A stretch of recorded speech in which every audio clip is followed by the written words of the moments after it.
Yes pathology channel में आपका फिर से स्वागत है। आज के हम टॉपिक में लेके आए हैं difference between Wintrobe tube and western grain tube. तो आज हम समझेंगे लेक्चर में क्या विंट्रोप ट्यूब के बारे में और वेस्टर्न ग्रेन ट्यूब के बारे में। फिर इसके आने वाले वीडियो में हम समझेंगे क्या ESR कैसे करते हैं दोस्तों, डिटर्मिनेशन ऑफ ESR। तो ESR समझने से पहले हम समझ लेते हैं विंट्रोप ट्यूब और वेस्टर्न ग्रेन ट्यूब क्या होते हैं, कैसे होते हैं, इसमें एंटी कोगुलेंट कितना यूज करते हैं, कितनी इसकी लंबाई होती है, कितनी इसकी पोर साइज होती है, कौन सा ट्यूब ESR के लिए यूज करते हैं, कौन सा ट्यूब PCB के लिए करते हैं। तो आज डाउट क्लियर होगा दोस्तों।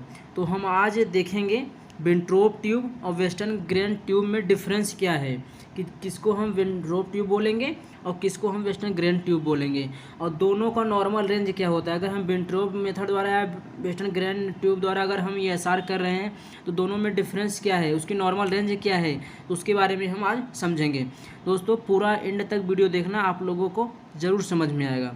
तो हम स्टार्ट करते हैं। अब देखते हैं पहले विंट्रोप ट्यूब दोस्तों, विंट्रोप ट्यूब और ये वेस्टर्न ग्रेन ट्यूब। ठीक है, विंट्रोप ट्यूब में जब हम ESR अगर लगाते हैं, ESR करते हैं, तो इसमें EDTA एंटी कोगुलेंट यूज करते हैं, EDTA एंटी कोगुलेंट यूज करते हैं। और वेस्टर्न ग्रेन में sodium citrate, try sodium citrate anti coagulated हम ब्लड यूज करते हैं दोस्तों। जो इसमें 3.8% हम ट्राई सोडियम सिट्रेट यूज करते हैं एंटी कोगुलेंट। जो इसका परसेंटेज होता है दोस्तों 1:4 रेशियो में होता है, किसी का ESR लगाने के लिए वेस्टर्न ग्रेन ट्यूब में 1:4। इसका मतलब कि 1 पार्ट हम अगर ले रहे हैं सोडियम सिट्रेट 3.1%, तो 4 पार्ट हम लेंगे क्या, ब्लड सैंपल। दोनों को मिक्स करके तब हम विंट्रोप ट्यूब में जो फिल करते हैं उसमें, तब हम ESR लगाते हैं। तो दोस्तों इसका मतलब 1:4 का मतलब ये होता है, जैसे मान लो हमने 100 माइक्रोलीटर मैंने ले लिया क्या, एंटी कोगुलेंट 3.8% वाला, और इसके बाद 4 पार्ट लेना है मुझे ब्लड सैंपल। इसका मतलब कितना हो गया, 400 माइक्रोलीटर।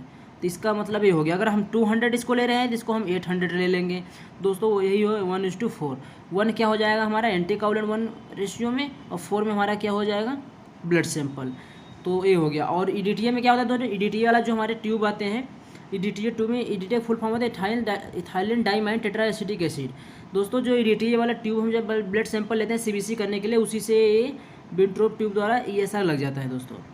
अब हम देखेंगे दूसरा जो डिफरेंस है, दूसरा डिफरेंस ये है कि वन साइड ओपन जो विंट्रोप ट्यूब होता है, इसका जो वन साइड में ही ओपन होता है, इसके नीचे भी हम समझेंगे फिर से, एक साइड में ही ओपन होगा। और जो वेस्टर्न ग्रेन ट्यूब होता है, इसका बोथ साइड ओपन, दोनों साइड में ओपन होता है।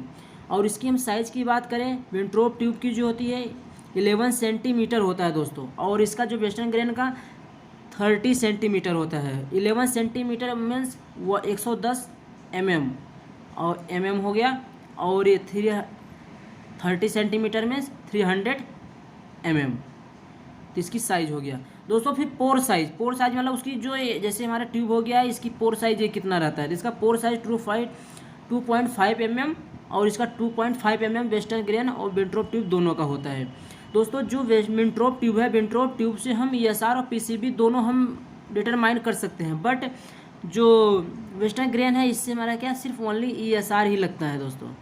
अब नॉर्मल रेंज की बात कर लें तो नॉर्मल रेंज मेल में जो होता है विंट्रोप ट्यूब में, वो होता है 0.9 mm पर आवर्स, मतलब 1 आवर्स में 0.9 mm इसका नॉर्मल रेंज होता है मेल में। और फीमेल में होता है 0 से लेके 15 mm पर आवर्स। और विंट्रोप ट्यूब में हो गया दोस्तों, ये हो गया हमारा वेस्टर्न ग्रेन में कितना होता है, मेल में 0.15 mm पर आवर्स, और फीमेल में 0.20 mm पर आवर्स दोस्तों। ये हमारे ESR के बारे में बात हो रहा है। अब हम देखते हैं कि जो ट्यूब हमारे हैं, यहाँ पे डायग्राम बना के हम देख लेते हैं।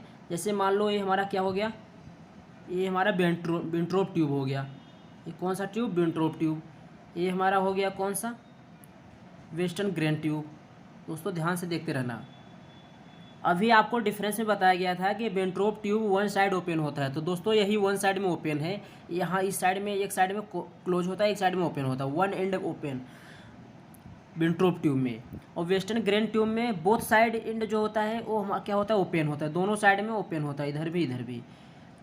अब हम बात करेंगे इसकी डायमीटर, जो इसकी पोर साइज इसकी होती है दोस्तों 2.5 mm की, इसकी पोर साइज 2.5 mm इसका भी होता है दोस्तों, इसका भी होता है, वेस्टर्न ग्रेन का भी होता है। अब हम देखते हैं क्या, इसका जो लंबाई है, लेंथ जो होती है, इसका होता है लेंथ दोस्तों 11 सेंटीमीटर, और वेस्टर्न ग्रेन का कितना होता है 30 सेंटीमीटर। 30 सेंटीमीटर मीन्स बोले तो 300 mm, और 11 सेंटीमीटर बोले तो 110 mm।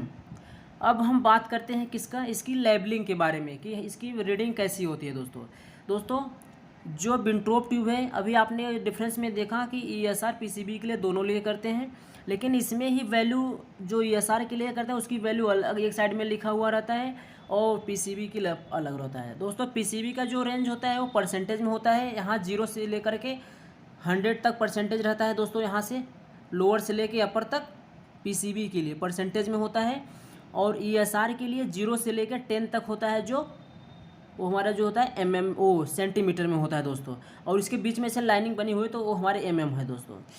और इसमें क्या होता है 10 से लेकर के 0 से लेकर के यहाँ पे कितना होता है 300 mm तक होता है दोस्तों।